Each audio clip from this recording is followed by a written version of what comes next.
Okay, good morning.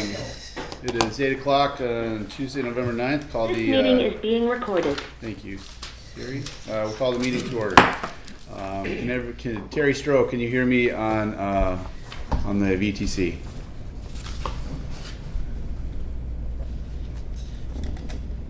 I can't hear you, but I saw you on mute, so I'm going to say that you can. So, How about Chief Bush? how about Chief Bush? Can you hear me, Chief?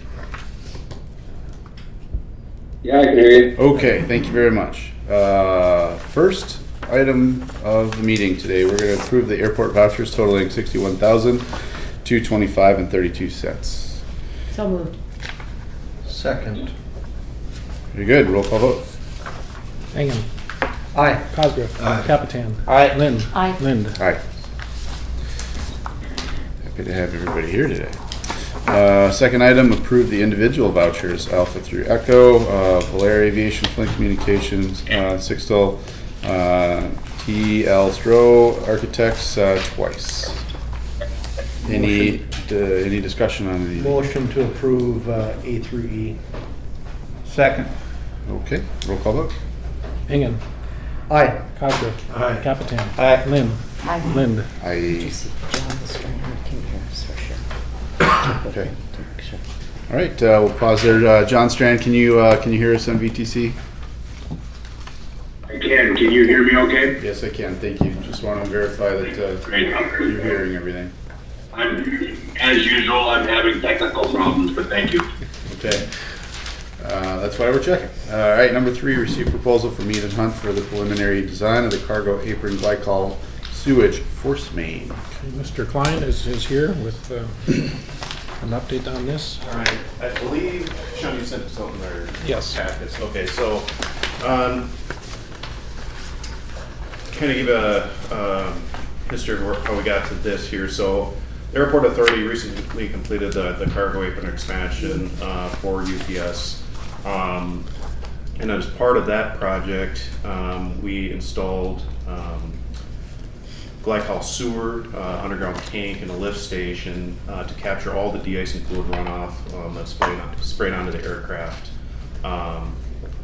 and ultimately, so it can be captured and treated. So that was kind of like I explained it in the contract proposal. That was kind of the initial phase, just to get that baseline infrastructure in place. And then since then, for the disposal side of things, that was never completed, and we've been working with the City of Fargo wastewater staff to come up with an ultimate disposal plan.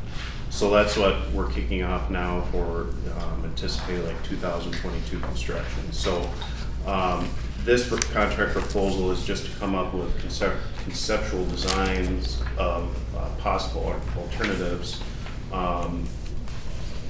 for the disposal. And there's, I think, 3 proposed alternatives. One is just to pump it out of the tank and truck it to wherever that'll take it. Obviously, very, very costly, and probably not going to be a viable option. The other part of it is glycol is insanely high in biological oxygen demand, or BOD, so it has to be treated. And the City of Fargo will charge the airport for the treatment, and depending, I forget, Sean, do you remember what the parameters were, but it's like so many dollars per 1,000 pounds of BOD, and I don't know what the exact structure is, but If it's there's a cost. if it's under a range, it's $3 per 1,000 gallons. If it's above a certain concentration, it's like 75 Right. per 1,000 gallons, and then there's even penalties above that if it's higher. I don't know. So, one of the options would be to just take the straight runoff through the force main, send it up to the sewage lagoons with just as it's run off, and the airport authority would get charged for that. The other option would be to do the same thing at a force main to set it up there, but in addition, add a pre-treatment element to it. So you would bring the BOD down before it's sent to the lagoons, and obviously ultimately bring down the cost for the airport authority that the city would charge. So that's what this proposal is just to come up with the design, and then ultimately, we'd have to put the official plans and specifications out there for the chosen alternative. So. Questions on that? We got that big tank up there, so if we did decide to just truck it out, it would be like once a year maybe. We could just haul it out to the, let it sit and let it biodegrade in the tank and then truck it on out to the lagoons or something like that. Is that It viable? depends on the year. The tank was, a lot of years, may not be very full just because, there's not a lot of runoff. The tank was sized for a 24-hour, 10-year storm event. So, as an event, where you're in a, I don't know, maybe a spring or a fall situation where you get a lot of rain, a lot of ice, there's a lot of aircraft activity that's de-icing. So not so much in the middle of January when you're, when it's snowing, it's all getting plowed off into the infield areas and not getting into the tank itself. So that's the challenge with de-icing fluid capture. It's kind of a moving target because, we know that the airlines know it's applied to the aircraft, and some of the de-icing fluid sticks to it. Some of it gets plowed off. Some of it gets, might soak into the cracks of the pavement. Some will, get into the inlets. So it's just kind of this moving target of how much actually gets to the tank itself. So there's just, best case assumptions that are made in the design. This is just the de-ice fluid that is on the cargo ramp. This is nothing to do with the passenger ramp. Correct. Okay. Correct. So, and this is for both the FedEx side of the ramp as well as the newly constructed UPS side of the ramp. I don't think it's going to be that much. I really don't. I don't think it'll be that much content. Because in the de-icing window from November or December until March, you're not going to get any rain in that time anyway, for the most part. So you're not going to be treating a lot of rainwater.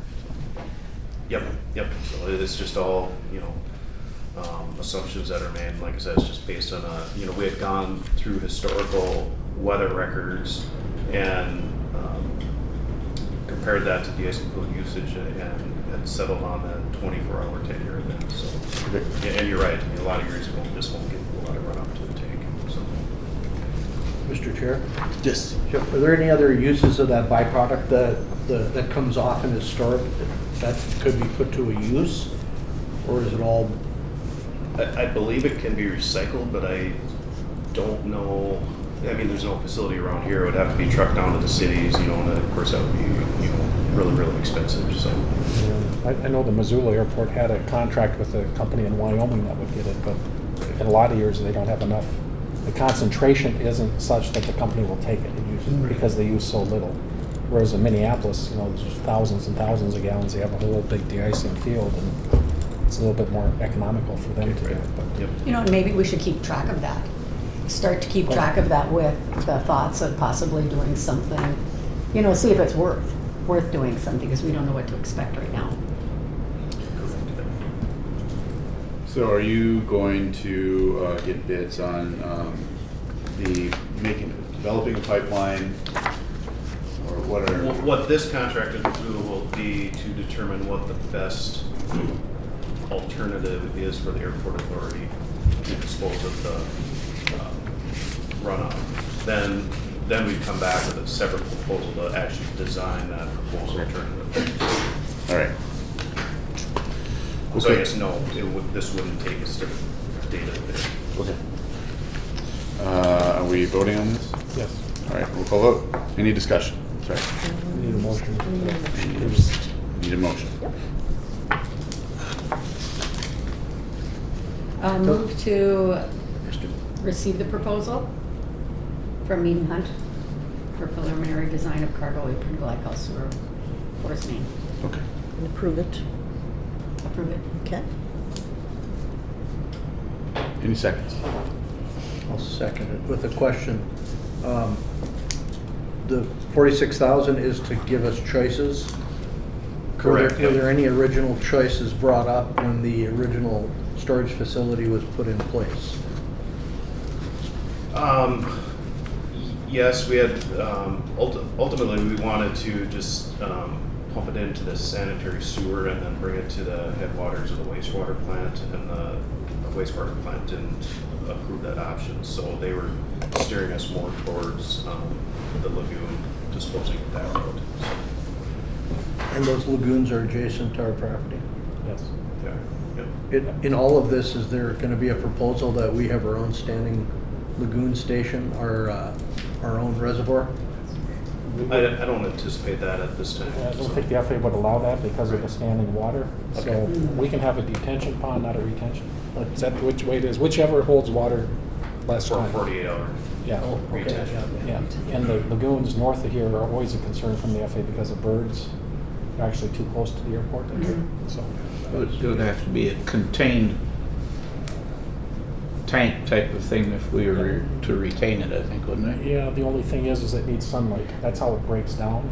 So the half-life is 4 days, according to the state. So it needs oxygen, it needs light to break down. So putting it in a tank wouldn't do anything for the, it significantly slow down the breakdown. So the next step then is to go out for bid for design, or the next? They're gonna bring back the alternatives. What is the most cost benefit? What's the Okay. best way to do it? And it may be putting in a pipeline from that tank all the way up to the lagoons north of here. It could be to intercept an existing line that the city has going to the lagoons that we could share. I think we've exhausted the possibility of pumping it directly west to the city's lift station on County 20. Because they have so much flow from West Fargo coming into that, they didn't think that there was enough capacity to do that. They would prefer that it goes directly to the lagoons, either in our own pipeline or possibly a shared pipeline that they would control when we could pump. And then they would have the valves up there to direct it into their ponds.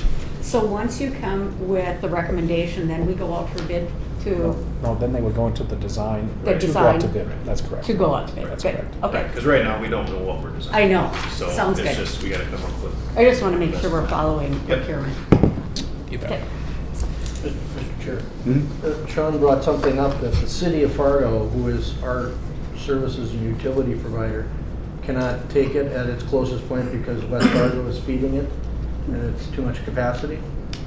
I think that's how they put it, right? I mean, that was I believe so. I'd because of have the to double flows. check. That's what I recall. That- Okay, all right, thanks, that answers the question. Any other discussion? Roll call vote, please. Engen, Aye. Cosworth, Aye. Capitan, Aye. Lynn, Aye. Lind. Aye. Thank you. Thanks, Jeff. Continue discussion regarding the Exit Plaza project. So at the last meeting, you were presented a plan. I know Terry's not here, Jeff is here, on moving the exit plaza to the south. There was discussion that we would gain somewhere between 100 and 125 spots, but it's a little bit less than, it's maybe closer to 100 because the spots that are along the west edge of the existing lot, we can pave today regardless of where the exit plaza is. So the net increase is something less, maybe take 25, 30 spots off. So now your net gain is maybe around 100 or 90, somewhere in that type of thing. So as you're looking at the cost per spot. So the decision they need from you today or at a future meeting is where do you want it so that they can start to design the exit plaza, all the utilities with Mead and Hunt. If you want to go south, I don't think SP Plus had any concerns with it being in that location to the south, as was presented to you a meeting or two ago. So if you're ready to make that decision today, that will give the architect and the engineer guidance on to get started. Mr. Chair? Yes. One question, I guess, that came up, asked a question to an engineer about that road, and the traffic count then on that south road would be substantially higher, ultimately forcing us to widen that east-west, that artery that we would be feeding to. Is, that adds substantially to the cost, doesn't it? Oh, absolutely would, correct. To widen the road. Yeah. That's a concern. I guess I would want to have a little better idea before we say we want to move something, to understand the cost of widening that that artery, that east-west that crosses. Okay. And I don't know how long. I mean, Can you explain? time frame Yeah. to get an estimate. So widen the road. Yep. To get an estimate, I mean, doesn't take a long period of time. So what's the rationale for widening it? If we're coming out onto a two-lane road, granted it's two-lane one way to the south here, this is two-lane each direction. Yep. What That would we the would rationale require be? 2 lanes to go to the west, so it could merge onto the one-way that ultimately goes around and south. Okay. So you'd have two westbound turning lanes turning south. Yeah. And I guess the question was, traffic will be backed up inside of the booth area, out and around to that corner. And it's not, it's a stop sign right now. Well, what if there's people leaving or dropping people off at that same time? Does it get congested? And then what? What do they do? Turn the other direction, go around the loop and keep adding to the problem? I guess when you're exiting, either you're going out to 19th Avenue or you're coming around to the terminal to pick up people and luggage. And I guess that's a traffic study. I don't know what the habits will be, Yeah, I don't know either. if you have any insights. Do we have any insights now on currently that traffic? It's Yeah. very, very minimal. I mean, Yeah. I would say less than 20% of the traffic that leaves the lot now comes back around to the front. Okay. That's just a rough guess. Most of the traffic you have out here right now on the eastbound Mhm. is Uber cars that will sit there, and that's Oh. been few and far between since the pandemic started, Yeah. but it is starting to pick up a little bit. That's their staging area. Mhm. Not that that can't change someday in the future. So if you want 2 lanes westbound to merge to turn onto the one-way southbound, then yeah, that's gonna cost some money. Do you need that information so you kinda got estimated cost again before you decide to move it, or what are your It was thoughts? just brought up to me that would be a consideration. I guess it's not Right. critical for this part of it, but it is something that I would see having to have be done. And then that creates further bottleneck, because then that road is closed, or there's an area that's closed to do that. So Rick, I would say if we're going to, if that is a concern, I would say you could build the exit plaza where it is. You could see how the traffic flows, and if there became bottlenecky kind of things, then we could widen the road at a future date. But I don't think that we would have to widen the road preemptively before putting the exit plaza there. You could fix the problem if there was a problem. But I think that we're kind of pre-worrying on the traffic flow before we would ever see that it happens. Because they are coming out single lane now onto the one-way south. It's a one lane going to the south. Not to say it couldn't support 2 lanes, but. But they're not, they're coming out to the south. Correct. But there's no restriction or friction with traffic flow. It's onto a multi-lane one-way. Correct. Yes. And if I was going to, if at some later point, if we put the traffic plaza right here, and then we found out there's a lot of bottleneck, I would just add 1 additional lane to the south here, Yes, that and just widen it like that, and then you wouldn't have to shut that lane down, that road down per se. So that would be my guess. Here's my opinion on putting it on the south there. We're gaining more spaces more spaces closer to the terminal. Mhm. You are giving up spaces that are further away, that are less desirable, and then we can build the traffic plaza right here, right now, and keep this one the existing one in use. And then you move out of this one and you start here the very next day when it's ready to go, and then there's no interruption in service. Those are my 3 kind of proponents for doing it to the south there. So I think gaining 100 or so places closer to the door, I think, is advantageous to our customers. But Chairman, can you hear me? yes, it can. Yeah, in talking to SD Plus, they had an interesting thought too. They thought that the exit plaza on the south would be really identifiable as you come into the airport, and be a really easy, then a much better identification of where to get out, because it would be so, way down on the south side, and you're coming in on the airport on that east road. They felt it was going to be a better look for the airport even. Thanks, Terry. So I don't want to bully this decision into, I don't want to bully anybody into saying, yep, that's what we're going to do, but that's just my feelings on it. So I think I think the benefits outweigh any headaches that we're going to get, and we can solve the headaches later if we find that there are problems with it too. So You guys have any other further discussion? I move, moving the Exit Plaza project to the south. Thank you. Do I have a second? I will second it. Thank you. Roll call vote, please. Hagan. Aye. Cosgrove. Aye. Capitan. Aye. Lynn. Aye. Lind. Aye. All right, Terry and Jeff, get started. There you go. Done Friday. Thank you, Terry.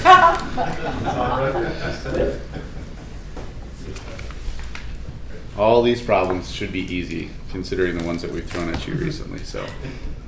Okay, good discussion, thank you. All right, so number 5, receive update regarding the MOU between the city and the Municipal Airport Authority. There's actually 2 going on. Yep, and I can report on both.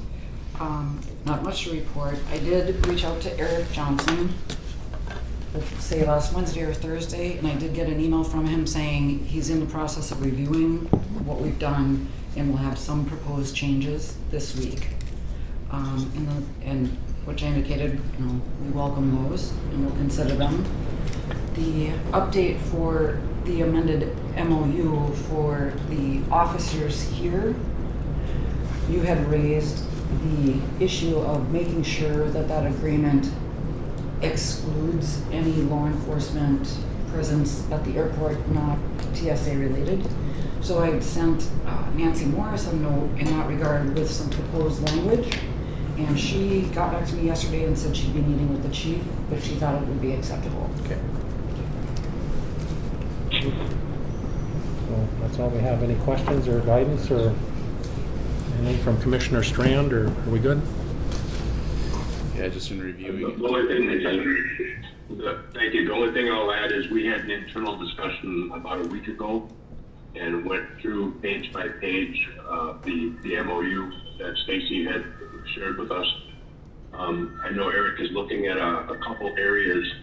The one that we're most interested, or not most interested, but one area that we're looking to make sure is very clear is so that there isn't confusion going forward as to the process and the steps to receive requests for matching funds and mill levy support and the timelines of that. So that'll be new information to a degree added into the MOU so that we can really have a roadmap going forward. But otherwise, it's just little other details, and I think you'll hear from Mary how we get soon.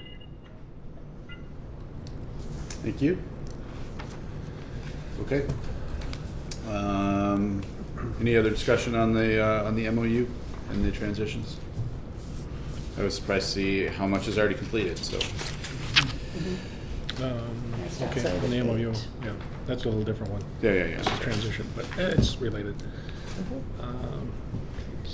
No, this is one you sent out the other day. I was looking at it and wow, checked I off know. a lot of Isn't those that great? boxes already, so. Yeah, good job. Any other discussion? Okay. Klaus, you got anything? Okay. All right, number 6, receive a revised capital improvement plan. So following a discussion with the State Aeronautics Commission and the FAA a week or so ago, the legislature right now is meeting, as you're all aware, and looking at how to distribute some funding that they have. And one of the initiatives that the Airport Association has, along with the Aeronautics Commission, is to fill a prairie dog bucket that was designated for airports with $20 million. And it appears that that may happen, and those funds could become available in the not-too-distant future. So one of the projects that we talked about here was the South General Aviation Pavement Reconstructions. Number 7 is what has changed from the previous CIP that you looked at. And in talking with the FAA and the state, they thought it might be a good idea to have a project ready to maybe capitalize on the prairie dog funds, especially with the state and possibly some federal funds as well, as the new infrastructure bill was passed, as you see as well. So what you're looking at is, this is the South General Aviation area. You can see behind.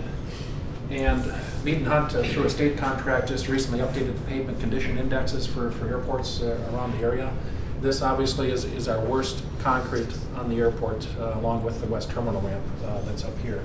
And this is already in process with the FAA to get a scope of work done and get this designed so that we can hopefully start this next summer. But we looked at this summer the possibility of putting in a skin patch down here. What we have is foreign object debris, stones that are coming out of the corners of the concrete panels that just keep coming and coming. And through the guard and other tenants here, we've had prop chips, and a prop chip is $15,000-$20,000 when that happens. So between our staff and the Army Guard staff and the others, they do FOD walks to make sure they can pick up as much of that stuff as they can see, but like anything else, it's all there. So the idea would be to look at reconstructing from someplace down in this area here, maybe not all of it back here. This isn't in too bad a shape in this general area here, but maybe looking at ceiling joints and things of that nature. But a total reconstruction of this apron here and probably this apron here. Now, one thing to keep in mind is that you can't probably see it on here. All of this concrete here in this taxiway to the north are heavy duty. They can support any aircraft that operates in the world. Okay, it's heavy duty. The chances of getting that funded to support heavy duty aircraft in the future with the FAA are zero. This is light duty. This is considered a general aviation area of the airport. And hence, the maps that you see there, you're the first ones to see them. Nobody in the GA area has seen them. These are just concepts of how we would reconstruct it. We would remove in red that you see in the maps that you got, a significant amount of the concrete would come out of this area and not be replaced. Now, I'm not sure what the tenants will think of that here. We believe that we're still keeping 200 feet out from here. Ron Offit has a Challenger jet. You've of course got the Army Guard and some other bigger jets that do operate in here, but those details will come out. This is just a preliminary concept, a what-if scenario that may or may not happen, but it's something that we're going to take to the tenants to get their input on as far as what they want to see in a reconstruction. Everybody agrees the ramp is shot, but how we reconstruct it is yet to be determined, so this is just very preliminary. So hence, that's why we added this project to hopefully capture maybe some of the prairie dog funds or additional federal funding that's coming out, because it is a very low pavement condition index. It's probably the worst on the airport, maybe the worst in the state, I don't know. Yeah, it's low. I mean, it was low before UPS was operating down there. So. And of course, we don't maintain ramps. The concepts that are there before you would be a devastating blow maybe to the air show, because you have this big ramp and heavy aircraft and everything else. We wouldn't really have that ability going forward if we did this. Now, the timing of this is suspect too, and if it's on the agenda here, there's an air show convention coming up in December. We should know here in the next few days if we're going to get a jet team for 2023, and we'll see if the Fargo Air Show Group wants to do an air show. So the timing is but we'd like to get it designed. The other thing that down here has failed is the storm sewer. We have storm sewer pipes at different elevations, so there's manholes that just hold water. It's a mess. Why? I have no idea, but the storm sewer needs to be totally redesigned as well. So that's why the change in the CIP, it's input from the FAA and from the state to maybe try and move this project up on our priority list. So it's possible we can maybe have some project down here next summer, along with half of this ramp this summer as well. Any questions? That would be my concern, is that that's where the air show is. So if you want to get large aircraft, you want a C5, you want C-17s, anything like that, you need the heavy ramp space up there. And if we remove all that concrete, you're saying goodbye to your air show, unless you find another place to put it. So that would be at our penny. It may be, I don't even know if we can get it PFC eligible if it's not AIP eligible. It's possible we could recover it to PFC. It's possible the state could participate in it. But if it's not AIP eligible, the state probably wouldn't want to put their funds towards something that's there just to support an event that may not happen again. The air show, it's 2023 may or may not happen, and then after that, the leadership has stepped down from the air show. Dick Wallstead has done, Mike Hogan has stepped down. They're looking for some leadership to possibly have another air show. So we have about 80 people volunteer for that one. So I mean, they're planning to do another one. I'm just looking at that, going, where are we going to move the air show? So if nothing else, it gets designed, and maybe it's a 2024 project. But nonetheless, that prairie dog bucket fills. Was it available 2023? 2023. Yeah.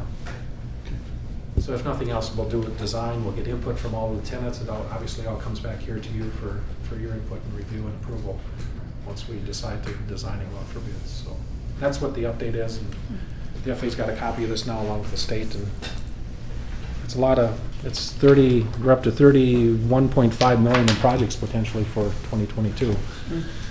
I guess I would just add this too, Sean. I mean, the whole idea about downsizing the South GA apron is it's just for day-to-day use. It's far too too large than it really needs to be. And pavement's the most expensive thing out there, and it happens to be really low priority for the FAA. So you got this expensive project that's a low priority, so let's right size it. But we also acknowledge that there's other, needs like the air show, the diversions, anything along that line. So it's this balancing act of how big to build it versus the cost. Well, it's a carryover capacity requirement from when this was the passenger terminal up until 1986. Of course, you had all kinds of, airplanes sitting out here, and these were the fixed base operators. Aviation Resources, Valley Aviation were down here, so they needed all kinds of space to tie down the aircraft, corporate aircraft, training aircraft. The flight school ran out of the facilities down here. You had some other businesses, so the need for people to park aircraft outside is virtually zero. It's not significant. Most of the people put it in their hangar. And if we do have people that do fly in, like for Bison Games or others, or maybe to do maintenance down here at Fargo Aircraft Maintenance, there's tie downs that are in front of this business, and this is all tie downs right here. So there's plenty of space for the general public to fly in, tie down. You can go to the Air Museum and tie down. But most of the, I'd say 99% of the aircraft that are down here are in a hangar. There's maybe one that's tied down outside. The only time aircraft are tied down out here is if someone's flown it in for maintenance, or it's done with maintenance and it's waiting to get flown out from Fargo Aircraft Maintenance. So that gives you a little idea. It was built for a different purpose, and that purpose no longer exists. Okay. So that's just more informational for you. If you want to approve the CIP, you can certainly do that. Otherwise, it's just to let you know that it's been revised. That's all I have.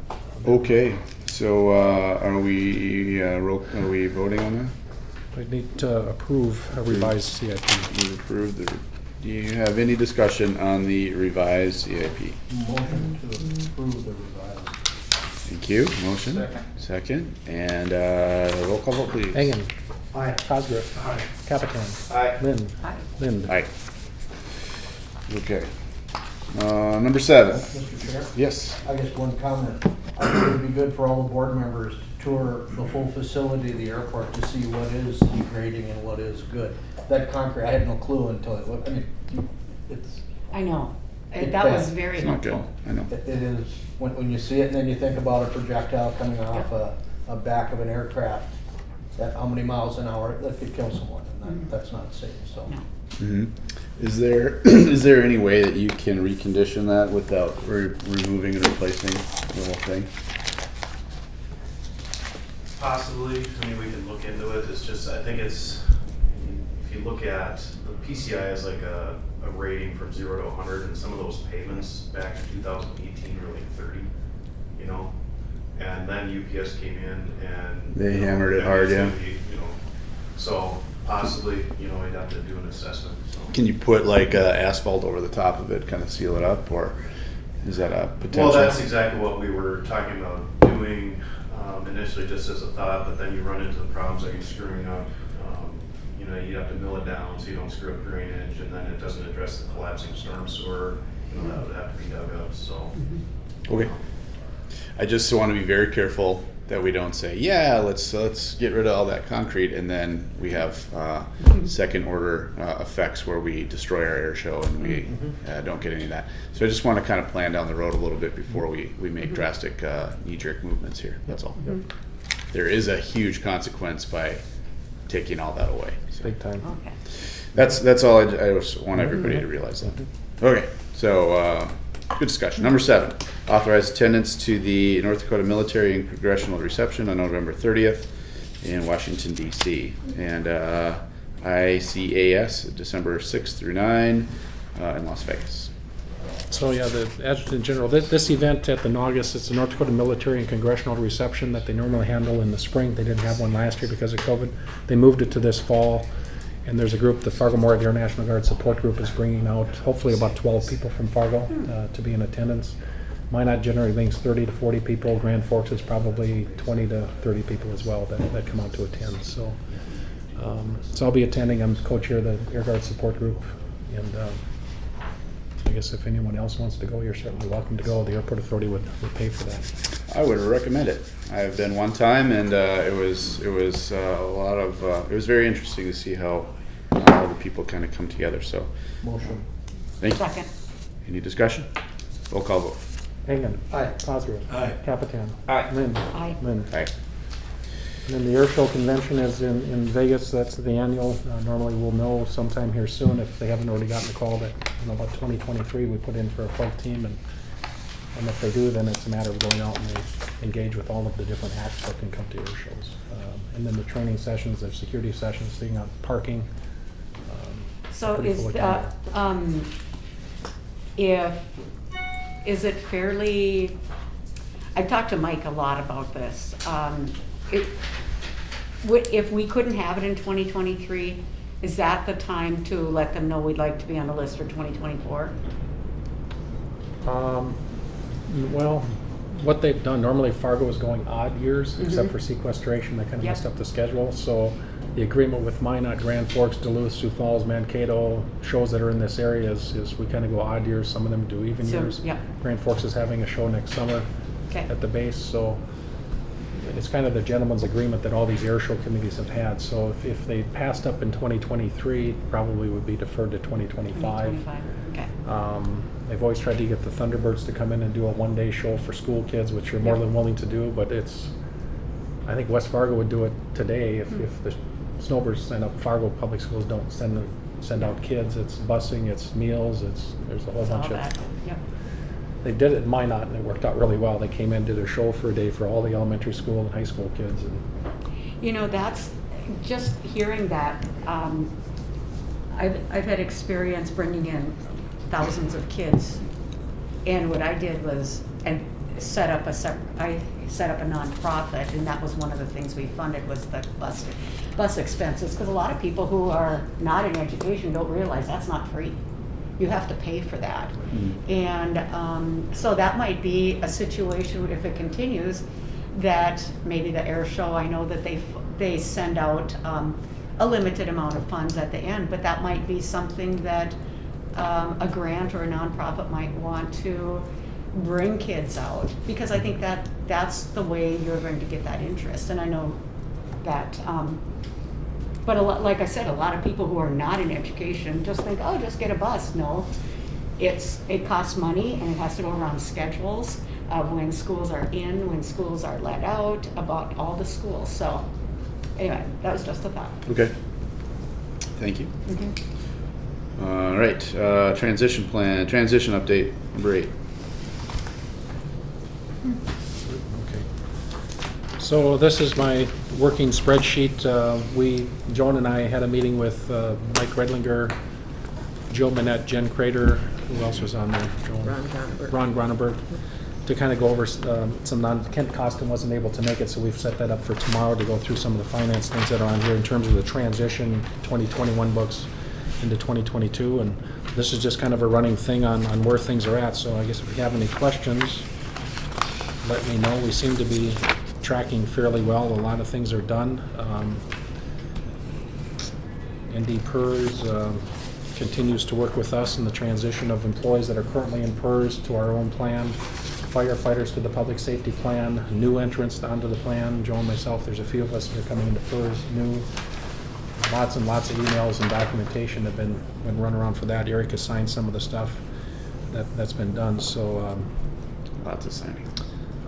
so if there's something that sticks out on here, let me know. The 457 transition plan, we've got the administrative services agreement that's done with Mission Square. That's where 9 of us, I guess there's only 9 of us in the 457 plan right now. We'll continue on with Mission Square or ICMA that we've had for years and years. We also have the ability for employees at any moment to join Mission Square or join ND PERS 457 plan, now that we've adopted that as well. So employees, when they onboard, will have the ability to do both of those. North Dakota Public Health Insurance Trust sent out their employee manual, benefits manual just in the last few days, so that's being distributed to the employees. It's basically the same plan that they have today through the city of Fargo, and that seems to be working out well there. We did in the transition, so about a week ago, we transitioned our email addresses. I don't know, did we give them an update? There's a little bit of a complication, but the email's working fine, except any email we send to the city, they're not receiving, and any email the city is sending to us, we're not getting.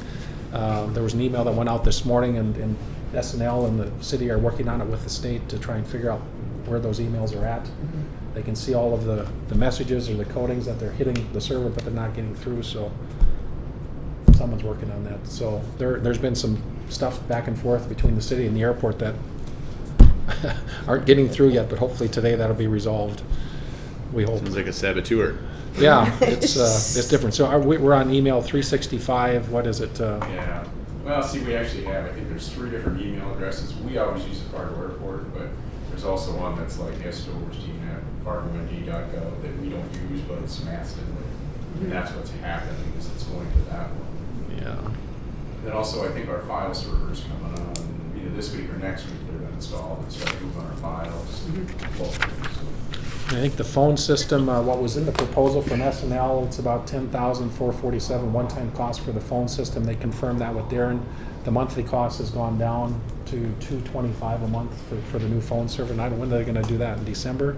I think you're going to do it Any quick. day? I mean, yeah, they want to get it way ahead of the deadline, I guess. So we haven't received confirmation yet, but I believe the city will work with us. It's been a part of discussion with Redlinger and Ron Gronenberg to maintain basically 5 phone numbers. So 241-1501's been the airport authority number for years and years. That's in the city's block, but I believe that they will allow us to keep that. 241-1538 is our fax number. I believe they're going to allow us to keep that. 241-8168 is the information center number. If you go online and Google Fargo Airport, you might get 1501 or 8168. That's the information center line. So if the volunteers are there, they'll talk to you in person. If not, it rolls over to an automated system about flight information and parking and all kinds of different things. And then the last number we want to keep is 476-6790. That's the main fire department number in the control room. And I don't think there's going to be an issue with that. The other numbers, I've got 1503, 1502, Jordan's 1510, and they'll just go away. We'll just get different phone numbers, so that's not going to be an issue from that. So we don't have final confirmation, we'll keep them, but I believe that is going to happen on there. So we got boil insurance we're still working on, this is on one of the pages here, East Terminal building back in 2000, the basement flooded, we lost the boiler and some stuff, so FEMA came in with funds. The city maintains to us, we pay for it, a flood insurance policy. We're trying to get that nailed down so that transfers over to us. I don't know if there's anything else that we finalized the credit card thing with Bank of Montreal. So we're set up with that. We'll get cards issued to everyone, the same as what we have right now in December. As far as recording the Municipal Airport Authority meetings, obviously we have this gentleman here that's doing it going forward. We have the Zoom link. We may look at possibly different cameras or setting up cameras differently with Zoom. Maybe there's a camera up there so we get better views. Probably working with speakers that are presenting to put them someplace so people can actually see them. I mean, SNL has a plan. We talked about last week. So we'll fulfill that role through Zoom, we believe, and then provide that tape to the city where they can put on YouTube or whatever, I guess, public media that they do, so that the meetings are public. The last meeting I saw had three views on YouTube. Yeah. Not a lot of demand. 2 or yours. Well, one was me and one was my neighbor. So as far as the employee handbook, you went through the sections, it's 2 different. We added an ethics policy that Ashley just entered in last night. I just got the draft of that. It's basically the City of Fargo's ethics policy. It's worked fine for years. I don't see anything to change. Tammy did a bunch of research to review those. It seems appropriate. So that will be added to this. This will come back for your final approval, maybe at the next meeting or at least a meeting in December for the employee handbook. We may look at adding some other things on cyber policy or things of that nature, but we'll see. It's a living document, so we can always add things to it. Whether it's a policy or it's an employee handbook, we'll see where that goes. I think the other thing that it's to if we add a policy that City of Fargo doesn't have, let's share it with them to make sure, because when I was evaluating all the other policies, there were some things that they didn't have that I know we needed to have, we should have as an airport. So anyway, but their handbook is good too. As far as the Go ahead. Mr. Chairman. Yes. As right on that conversation, I was gonna make a mention, and it's not my business, but for several years I've been involved in discussions at the city level where employees had approached us wondering if our health insurance could get contraception coverage. And long story short, it's grandfathered in, and it would be prohibitively expensive to do that because it's grandfathered. But I don't know if that's an interest of yours or where that is. Tammy mentioned that there's some things that are different, but that's one topic. If you haven't looked at, you may look at, or maybe you've already looked at. I'm just sharing that. Thank you. Thanks. Okay. There was one other thing I was going to mention. It just escaped my mind here. Let me see here. We got all the invoices transferred over. There's one here that transferring our abstracts. This has been an ongoing mystery. We went through the Gary Stewart file. When an abstract was requested, there was a letter from Gary to the auditor's office. When an abstract was returned, there was a letter confirming return. Everything has been and they can't find a lot of our abstracts. So I don't know what or where they are. That's not surprising. So that's an ongoing I thing. actually went and called around to the abstract companies to see if somehow there was a disconnect there, and they don't have any either. So basically, I have one, and it relates to the property that we sold up north. Nothing property. Yeah, from Yeah. Island. So we're holding on to those, or we'll get them to an abstract company and have them store them. I'm not sure, but it's still a mystery. There's a list that they provided of abstracts that they have. To me, when I look at it, it appears that it covers places in Reed Township and others that should match what we have, so. And I see like Harris, Gill, I mean, just properties that we recognize. So I'll do some more work on that in some top secret vault somewhere. Okay.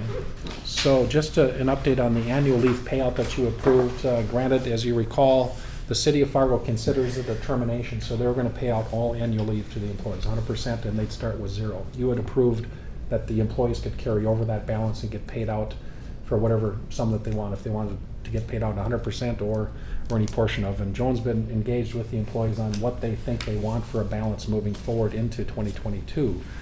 So we chatted with Pro yesterday, and obviously there's tax implications for some, as we all know. So December 27th through December 31st, we have the current employee rate, hourly rate for all of the employees. On January 1st, it changes to with the 3.5% COLA that you approved. So what they will do is pay out that excess, whatever the employees are looking at in their annual leave in 2022. And so it'll be a 2022 because of FICA, and there's some other things where employees may have maxed. Is that, I think, how But they at the describe it? 2021 rate. At the 2021 rate, that's right. It'll always be at the 2021 rate, but it's gonna be paid out in 2022. And it'll be a 2022 tax obligation. So some of the employees have met their FICA rate, and they have no way to change that, so. And it is our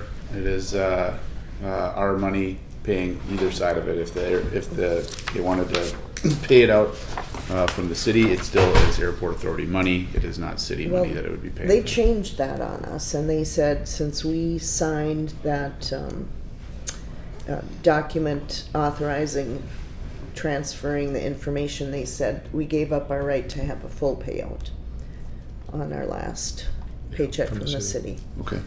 But Which I don't- guess was a surprise, but Yeah. There might be one employee that wants a full payout, otherwise everybody else wants to carry over some hours, obviously, for vacation. It doesn't impact sick leave at all. How many, are we talking vacation, sick leave, that type of stuff? Sick leave will be handled, so any employees that are over the 960 for non-firefighters, firefighters are a different number, that'll be handled in mid-December. So that won't be an issue, so they'll be able to carry over the max or what they have for sick leave. Same with vacation, they can carry, like if they had 50 days, they used to have to work it down to, like, you can carry over 30. Right. Either had to use it or lose it before. Right. Yeah, so that changed as we reported to you in the previous meeting. Usually it's 256 for non-firefighters and it's 500 something for firefighters. Okay. So the city is allowing, because of COVID, last year you could carry 80 additional hours over the 296. This year it's 40 additional hours over the 256. Alright. So you can have 296 if you want. Anything over 296, the employees can decide they want to get paid out for that, or something greater. They can maybe take that 296 balance down to, I want to carry over 100 hours, and then they'll get paid out for the rest. Yep. So that'll work. Okay, that's all I have on the transition thing. But if there's anything on here that you see, any suggestions, questions, let me know. It's a working document. So, Okay. thank you. Everybody's favorite, number 9, airport and security update, or construction security update. So Jeff, you have the final quantities done with Northern Improvement now on the cargo apron? Not yet, it's supposed to by next month. By next month, okay. And Terry, I know they're still working on punch list items at the snow removal equipment building. Yeah, they really are getting very close to being done, and almost thinking they might be complete this week pretty easily. They poured all the concrete patching was poured last Monday. We're grinding some door sills, especially the one at the salt bay where they use a payloader to push the salt in. They got one of the door gaps fixed. I think there's one other that you, Sean, pointed out, I think, and they're working on that.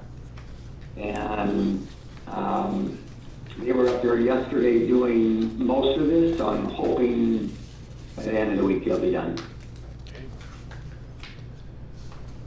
All right. So just some other non-related things. So the infrastructure bill passed. I think I emailed out the information on that. There's a lot of money in there for airports. American Association of Airports had a call yesterday with I don't know, 300-400 callers yesterday to try and go through and decide and explain what it means for airports, and the FAA is trying to figure out the process themselves as they just got the bill on Sunday morning.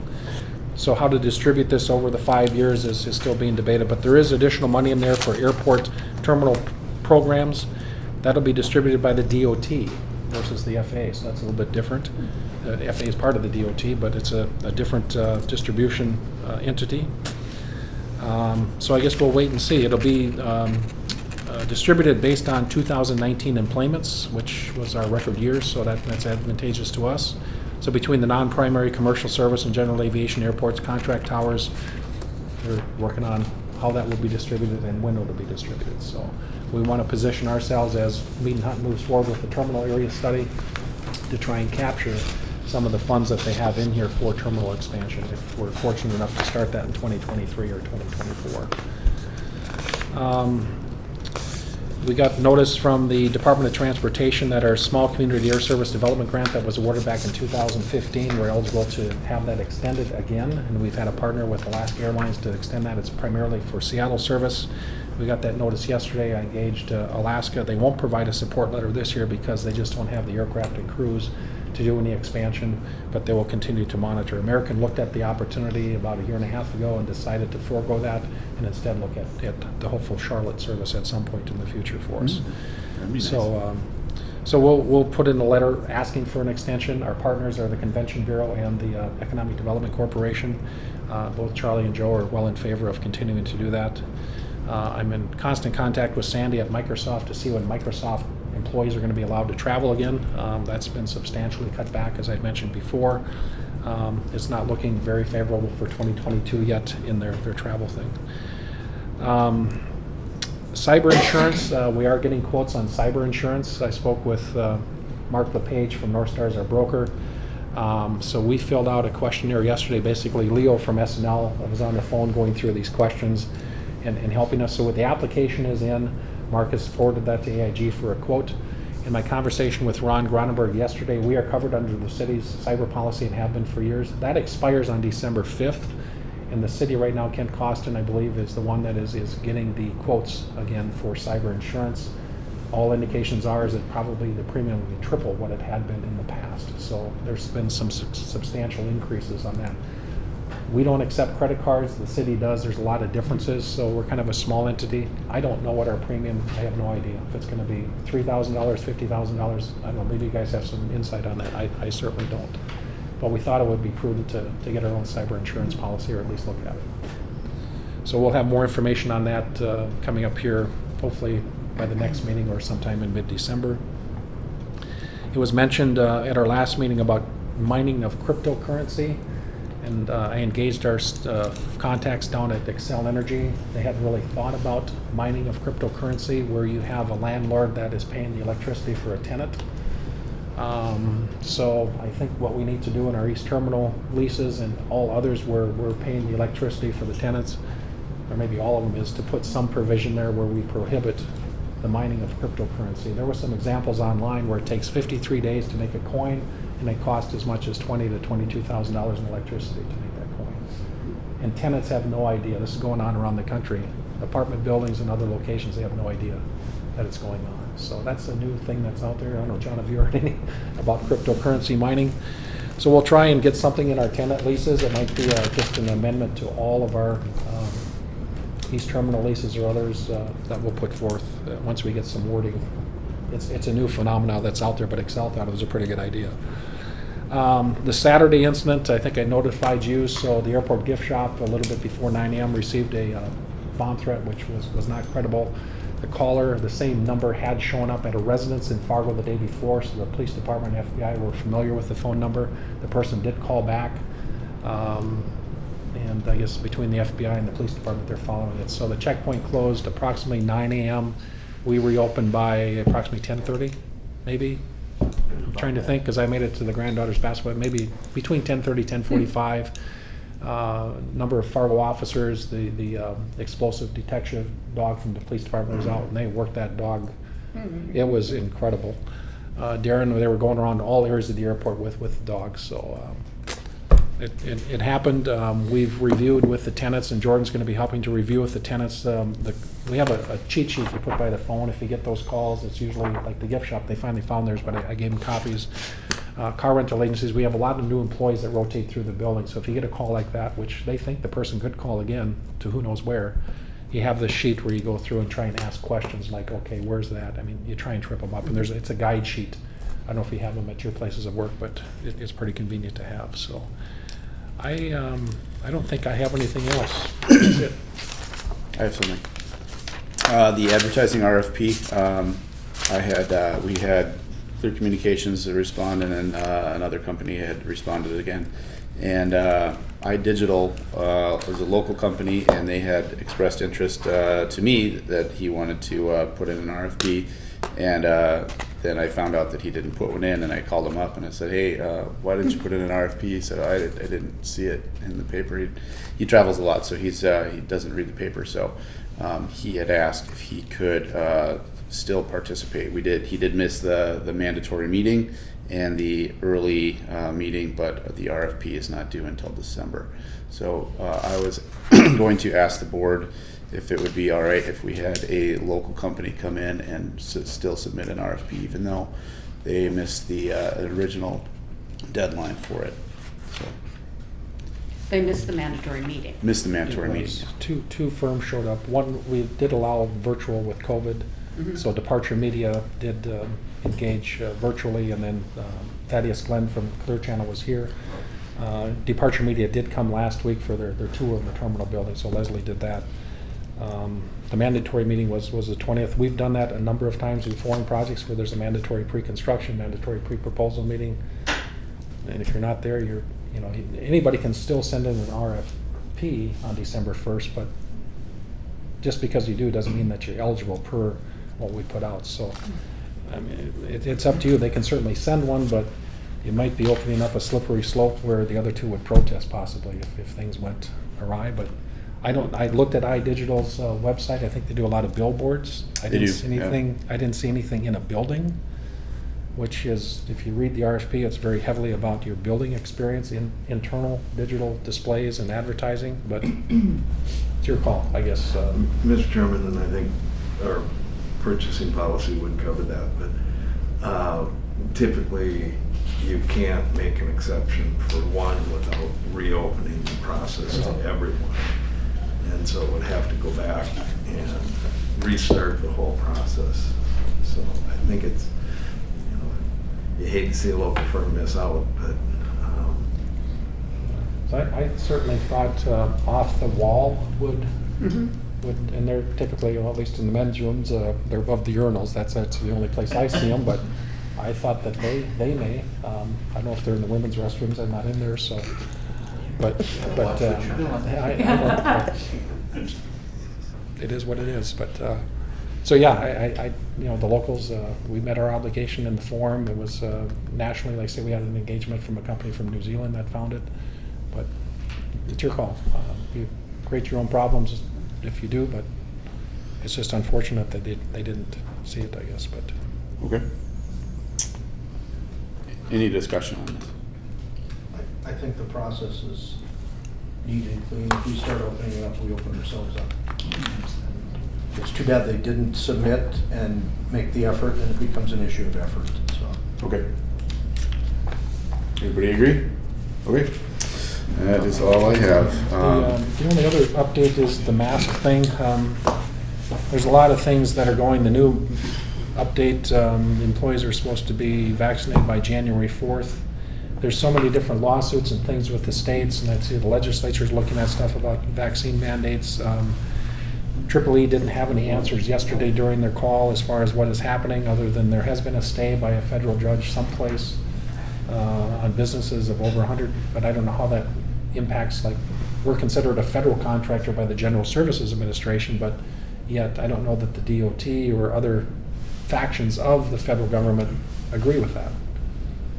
So we have more questions than answers as far as where this sits for airports, and Triple E and their attorneys, Kaplan and Kirsch, had no answers either. I thought the email It's kind that of a you mess. forwarded was very good with all the questions. I mean, I was reading those questions and I'm like, yeah, what about that? So, but it still leaves you in a quandary. Yeah, I think there today is a deadline for like our TSA employees and stuff, and then they go into some 30-day mediation or educational period or something. Then I don't know what's going to happen after that, air traffic and others. So if I get more information, I'll let you know, but if you see anything, please let me know. It's a mystery right So now. with the TSA, will that present a challenge for, or potential challenge for our passengers? It depends on how many could potentially be terminated or let go. We don't know what that number is. We'd heard rumors, but I can't confirm with you how many it would be. Well, and I think this is, kind of where Flint, as you know, get Flint involved and do some pre-thought about it. What happens, how can we develop a plan for different alternatives so there's more crisis management done ahead of time. So. The assessment team was here last week and met with Dan on the checkpoint. As you're aware, we are in line to get a third machine, so we have 3 lanes at the checkpoint. And do they have any concerns, Dan? There's enough power there? No. Yeah, so they'll go back and make some design. Terry has already gone through this process before on moving the walls to make room for the 3rd lane. So as far as we know, we have enough room, but I guess we're waiting for the federal contractor to come back to tell us if we actually do. So there'll be more on that soon. I think the June, July timeframe is what they're looking at if this does move forward. Okay. I don't have anything else. Okay. Any other topics anybody wants to bring up? All right, meeting adjourned.